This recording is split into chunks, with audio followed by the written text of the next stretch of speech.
Today on Earth Focus, spills like the BP disaster in the Gulf get the headlines, but they're a fraction of the problem. The new film Oil in Our Waters exposes illegal oil dumping in the shipping industry. Director Micah Fink explains, coming up on Earth Focus.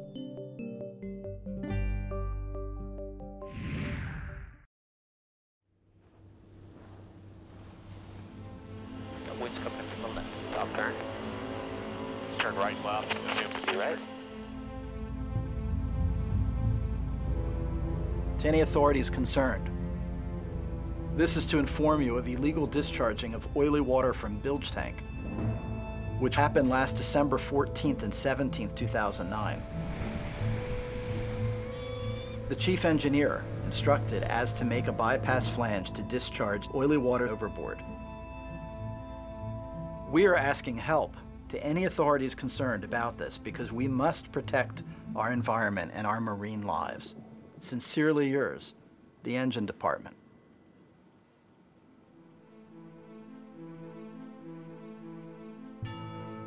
This is an image that comes from a satellite. It shows a ship, and it shows the path of oil behind that ship.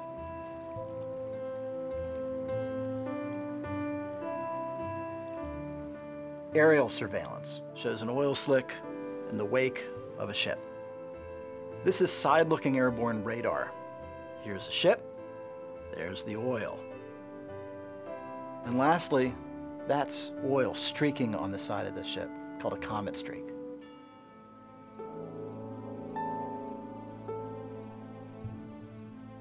This is evidence of a crime. The ship is underway, so only some of it sticks to the side of the ship. The rest of that oil is in the ocean. It's with the fish, it's with the seabirds, it's with the turtles, with the dolphins, the whales.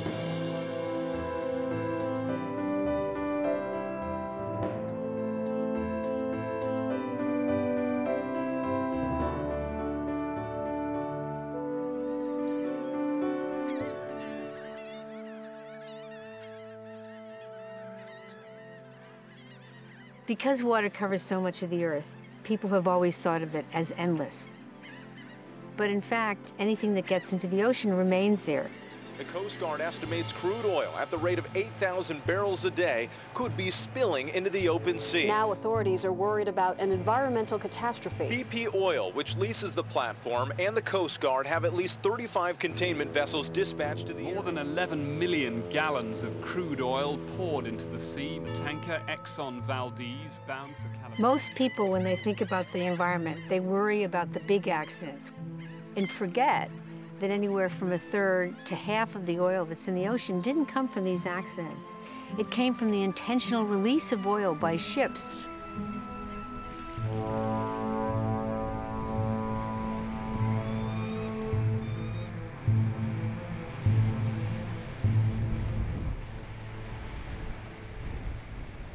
Oil is toxic to organisms, and it can be toxic in several ways. This is a gross image. You know, when you coat something with oil like that, it's going to die. That's not what we're concerned with.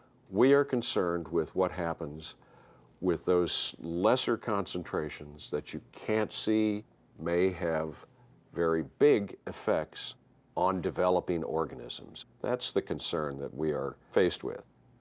This is a picture of pink salmon embryos that was exposed to a high concentration of oil.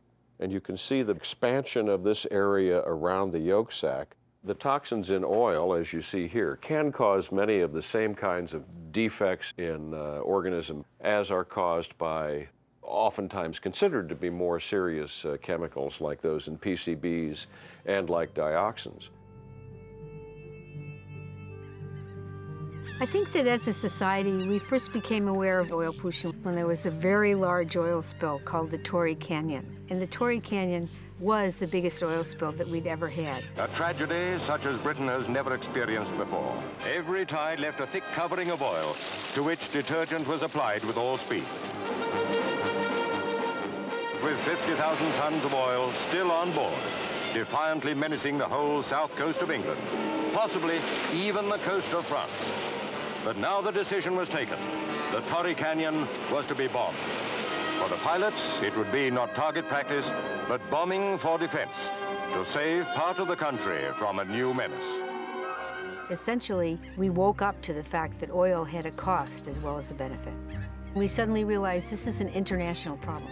It's a problem that we can't deal with by just dealing with one country. It has to be an international treaty, and MARPOL was the response to that.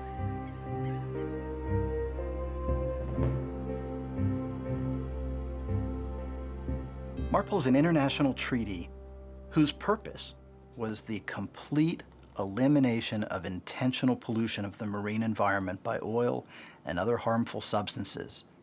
This is a treaty that is successful in terms of the number of countries that have signed on, but in terms of enforcement and the level of violation, much less successful. Deliberate pollution from ships occurs every day. It's a virtual epidemic. International shipping is what makes modern commerce work in the world. So most of the corporate players, the individuals that are involved in international shipping fly, frankly, under the radar. The United States is clearly a world leader in enforcing MARPOL. You would think is the no-brainer is don't dump oil into the water. Unfortunately, there are people out there that still illegally dump oil overboard. It's my job to stop it.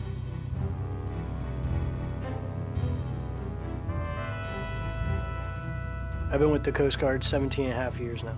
We go out and do inspections every day.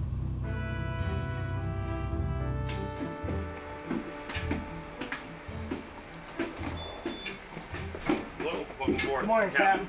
Jim Conley, United States Coast Guard. Good morning, Captain. What we like to do from here, Captain, is we'll do an examination down in the engine spaces. Okay. We'll actually go down and do a visual inspection of the equipment, and then we'll have them do an operational test. And that tells us whether or not they understand their equipment, they know how to use it, and if it's operating correctly. The inspectors are kind of like the workhorse. We understand the equipment, we understand the process, we understand the laws. We're making sure that they're in compliance with MARPOL. Large commercial vessels have waste oil. It's part of how they work. You can't just take that and dump it over the side. That has to be put into a holding tank that will later be sent shoreside to a facility. Any overboard discharge has to be through a pollution prevention machine called an oily water separator. Once you get it up to speed, if you could just give me a minute to take a look around it before we put it in. Well, MARPOL says if you're going to dump oil, it has to run through filtering equipment, which won't allow more than 15 parts per million of oil over the side of the ship. Oil becomes visible around 100 parts per million. If you can see oil in the water, if you can see an oil slick, you know that it's a violation of MARPOL. They were having a hard time getting that oily water separator going. It wasn't operating the way it should. Here we go. Okay. Restart it. It's hit clear water. It's come down. Other than finding that their equipment was having a hard time getting started, operating correctly, we went to check the alarms and sound system. So when that does fail, or when it does go above 15 parts per million and it shuts down, it gives the operating station alarm. And the alarm wasn't working properly. Just too many red flags. So from there, we're going to start getting a little bit more involved with the process, and we're going to lead it to the district attorney so that this way we can make sure there's no criminal activity going on. If a ship is unlawfully dumping, if they're putting their oil in the ocean and that ship comes to the United States, there are records aboard most ships that are going to allow criminal investigators to piece the crime together. This officer is going to review your chart and some other bridge items, and I'm going to review the oil record book. The oil record book that they maintain on board, it's really to show where oil's going from the time that they take it on board the vessel to the time it's off. It's like following the money. So we want to follow the oil. We want to make sure that just about every ounce of that oil is accounted for. Obviously, nobody's writing down, we're dumping overboard today. One of the early cases that I prosecuted was Royal Caribbean, one of the largest cruise ships in the world, cruise lines in the world. And the Norwegian engineers had a name for this book. They called it the Eventerbok, which in Norwegian meant the fairy tale book, because it was a book of lies. It wasn't a book of the truth. And when you come to the United States, this is a condition of port entry. You can't have a ship that doesn't have this book. So if you come here and your oil record book has been falsified, it's missing all the overboard dumping, it doesn't have it in here, the people who are responsible for that will go to jail. And the company that's responsible for that is going to pay a huge fine. Right, it was over almost 12 hours. Oh, that was the stop time. Right, you start at 0835. Yes. Okay. And that was your Stop. position at stop Yes. time, right? Yes. Essentially, for us, if somebody comes across oily water, we could see if they pass in that area, if it's a possibility that they discharged oil. Every oil has a unique fingerprint. Great. If we match it up, it's prison time for someone.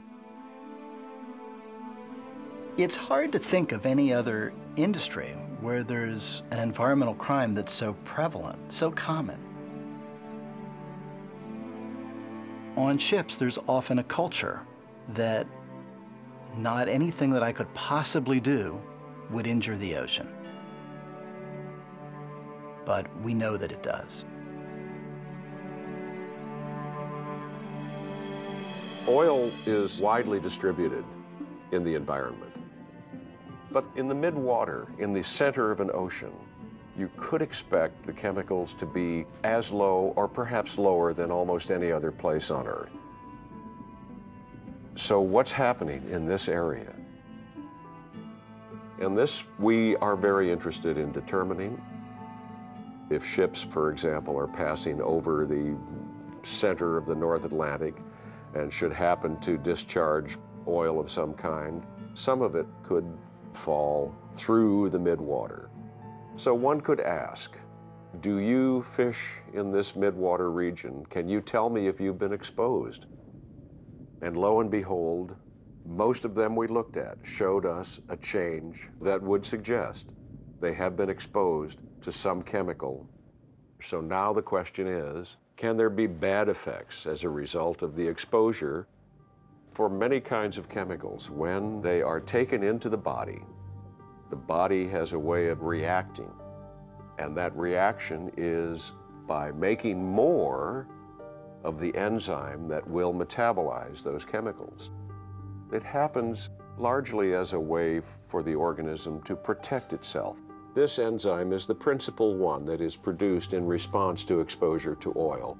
With an enzyme like this, things move in and out. Here the change would take place, and that change can be carcinogenic. The irony is that the transformation of something like benzoate-pyrene by CYP1A is referred to as a double-edged sword. It cuts two ways. One is protection, and the other is damage that can result from the metabolites produced.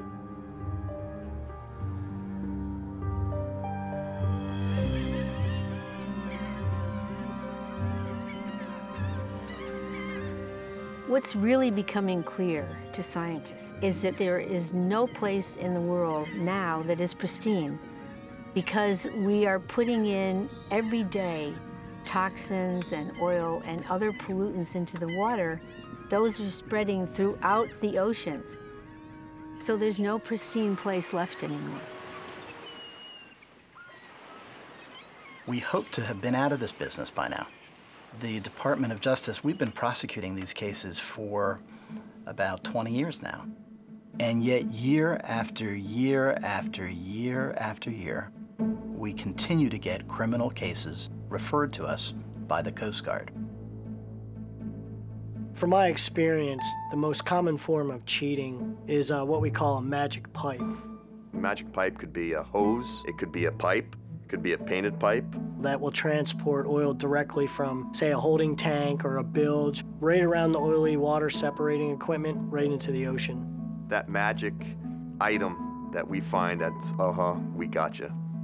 This is what's called a magic pipe. That is a term of art that somehow has arisen in the industry. And I think the reason, originally, at least I've been told, is because the oil magically disappears.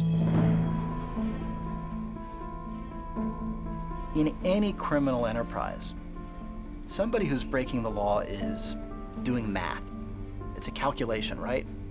Chance I'm going to get caught, chance I'm not going to get caught. People are still making the calculation that this crime is sometimes worth it. In environmental crimes cases, we don't have to prove motive. Don't have to prove why somebody did it, but it is what every juror and every judge wants to know. From my experience, the motivation out there to pump oil into water comes from greed. It's always about money. Follow the money. The United States is the only country that has a whistleblower award. On a ship, it's a small space, and people know what's taking place in that space. Fabrication of pipe connected to overboard as per instruction of first engineer. The OSG case began with a foreign referral. Canada suspected that this ship was dumping, and they were right.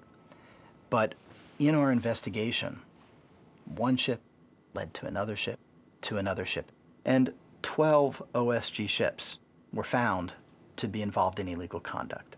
To have a company this large, a publicly traded company, a company headquartered in the United States of America, engaged in this type of criminal conduct was shocking to us. Once the investigation began, we interviewed crew members on the ship. And one of those crew members came forward, and he had tucked underneath his arm a little black notebook. He was the fitter of the ship, and he was asked to build a bypass system. He was so angry about having to make the pipe, he recorded every time that they dumped overboard.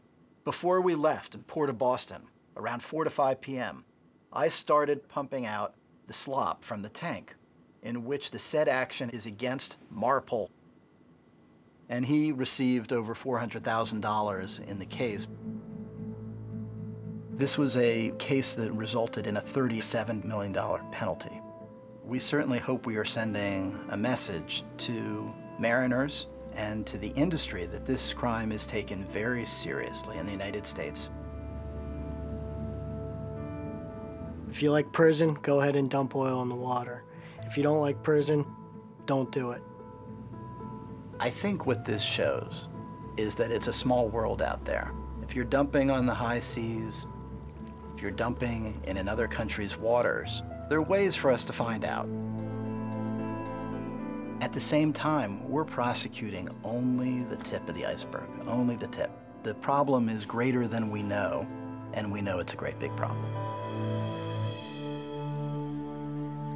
We may think we're the most important link, but in fact, we're only one link in a very large, interconnected ecosystem.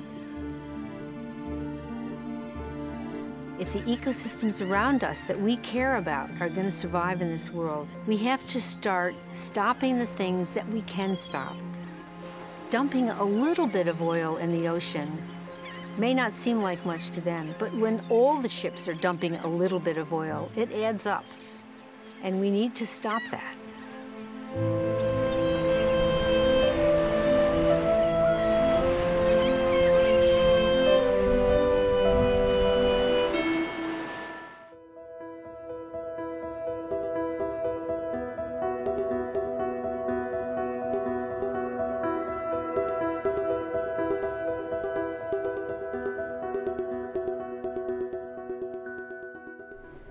Micah Fink, why did you make a film called Oil in Our Waters?